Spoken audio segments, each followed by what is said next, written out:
out front on this Friday, the breaking news, the backpack. So here's where we are with this. Sources are telling CNN that police believe they found the backpack belonging to the assassin who killed the CEO of UnitedHealthcare, Brian Thompson. ABC News obtained a picture of the backpack. I'm going to just show it to you here. Again, this is ABC had gotten this picture of it. We are told that that backpack was found in Central Park in New York City. Now, you know that for days now, authorities have been scouring that park. They've been looking for the backpack, and it appears that they may now have it. That's crucial, of course. But what they do not have is the CEO assassin.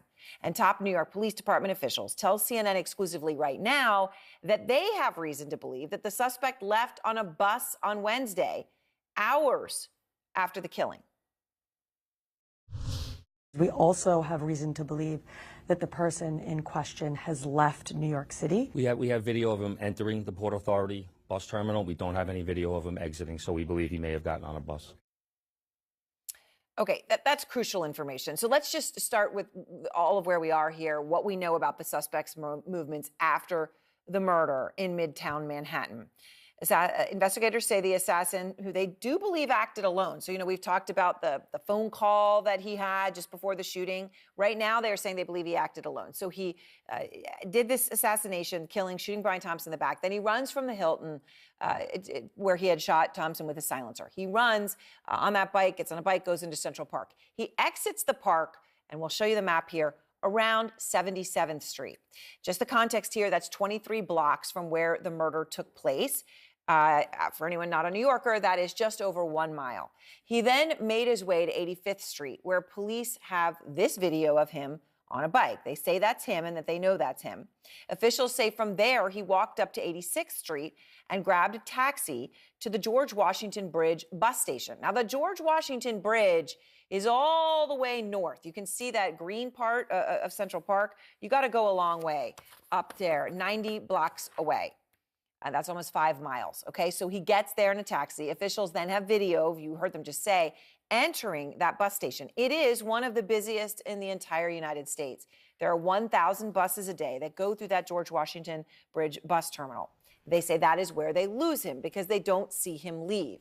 So if he got on a bus, at this point, that means he could be anywhere in the U.S., even perhaps beyond. I mean, take a look at the map, just of some of the locations that just from that bus terminal you can go to any day: Boston, Buffalo, Philadelphia, Washington, D.C. And obviously, that could just be the tip of the iceberg from there, anywhere around the country or Canada. At this hour, DNA testing is being done on several items that they recovered at the scene of the assassination. That water bottle that we've mentioned, that the killer may have purchased just before killing Thompson, that had a smudged fingerprint on it, that's undergoing testing. They're also testing a cell phone that was recovered at the scene. So these are all major developments. In the backpack, we literally found out just a few minutes here before we came on air. So let's go to Omar Jimenez, out front live, outside that George Washington Bridge bus station where the suspect was last seen. Omar, at this point, this is potentially a major break of some sort to show at what point he may have left, the time that he may have left New York City. And it still, though, presents a big challenge, because even with all the new details about where this person has been and how this person made their way all the way to this bus terminal, of course, with this person being seen entering and buses continually coming in and out, the question is, what bus did this person potentially get on? And, of course, who this person is as well. And you also mentioned a really key detail as a target for law enforcement over the course of this. Where was this backpack that the shooter was seen wearing at the time of the shooting? It's part of why they launched a pretty huge canvas throughout Central Park to try and figure out where this is. Well, now law enforcement believe they have found that backpack, which they had said was critical because not just of what could potentially be inside, potential clues, but also potential opportunities for DNA and fingerprinting. They're taking that bag for additional testing just to make sure it's the bag they're looking for. But again, as I mentioned, even with all of these new details, those two critical questions remain. Who is this person and where could they be now? We have a pretty good sense of where he has been in New York City, and we also now have reason to believe that he is outside of New York City. Tonight, the top brass of the largest police department in the country are telling CNN the person they've been hunting for around the clock for days could be anywhere. We have numerous assets from numerous different units from within the Detective Bureau and the department itself that are working on this. So it's all hands on deck right now. Could it lead us out of state? Absolutely. The NYPD says they believe the gunman who shot and killed UnitedHealthcare CEO Brian Thompson outside of his Midtown hotel Wednesday morning may have left the city on a bus miles north of the shooting site. We have video of him entering the Port Authority bus terminal. We don't have any video of him exiting. And they don't know which bus or where it was heading or when. They still don't even have his name. I think the bus is important because there's less scrutiny when one takes a bus. And I think he at least felt or believed that he could blend in better and would not be necessarily somebody that would come to the attention of authorities like he would if he took a plane or even Amtrak. So I think it was a strategic decision. And while how he escaped the city remains a mystery, his journey into it is coming slightly more into focus. Officials believe he arrived by bus on November 24th around 9 p.m. The bus initially departed from Atlanta and may have made as many as 13 stops along the way, but it's unclear where he actually boarded. We're getting leads into our tip line, and we chase every lead that we get. We could have detectives sit in front of a monitor looking at video for 8 hours to come up with an 8-second clip.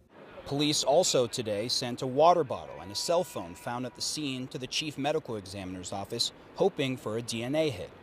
One crucial detail authorities do have: these pictures of the suspect unmasked in the hostel he had checked into days before the shooting, using a fake ID and cash. He's been traveling and walking around the streets of New York City largely in a mask with his face covered. We had to go through lots of video evidence to get that one money shot of him with the mask down. And we learned that actually part of the reason they wanted that picture with the mask down to be circulated is because they wanted it to be seen outside of New York City, meaning they probably at least had some sort of suspicion this person might not be in the area anymore. But of course, a new chapter of this search begins, and police leadership say they have the resources to help with searches that take them out of state. But of course, as time continues to go on, the possibilities of where this person could be just grow. Erin. All right. Thank you very much, Omar. So let's go now to the former Boston Police Commissioner, Ed Davis. He was in charge during the manhunt for the Boston Marathon bombing suspects, the Tsarnaev brothers. Also here, David Sarney, retired NYPD detective, and Kate Schweit. She was a senior official with the FBI who created the FBI's active shooter unit. All right. So you all know more than anybody, a group here. So let me start with you, Ed. How big, let me just show you the photo again of the backpack that ABC News had obtained. So this is the photo that they've put out, the backpack that they say they found in Central Park. They say they believe it is the same one that the assassin wore when he killed Brian Thompson. So if this is indeed the backpack, how big of a break do you think it could be, Ed? Hi, Erin. It could be enormous. It all depends on what is inside there as a start, right? Is the gun in there? If the gun's there, it's going to tell us a lot about where it came from, tracking it back, possibly finding out who purchased it or its history. If there are pieces of clothing in there that he wore for an extended period of time, even more DNA can be recovered from that. Hairs, fibers, fingerprints, all of those things are likely to be found on something like a backpack, which is really tight to the suspect's body. Just the rubbing of the neck could turn skin cells and DNA from that. So they'll also run down where the backpack came from. So there's an enormous amount of evidence potentially there. So, David, can I ask you, though, on this, right? You know, so even if it, as Ed's talking about, rushes the back of the neck and you get the skin cells, you get all of that, then what? And I guess why I'm asking this is if he hadn't committed a crime in the past, how much does that DNA tell you?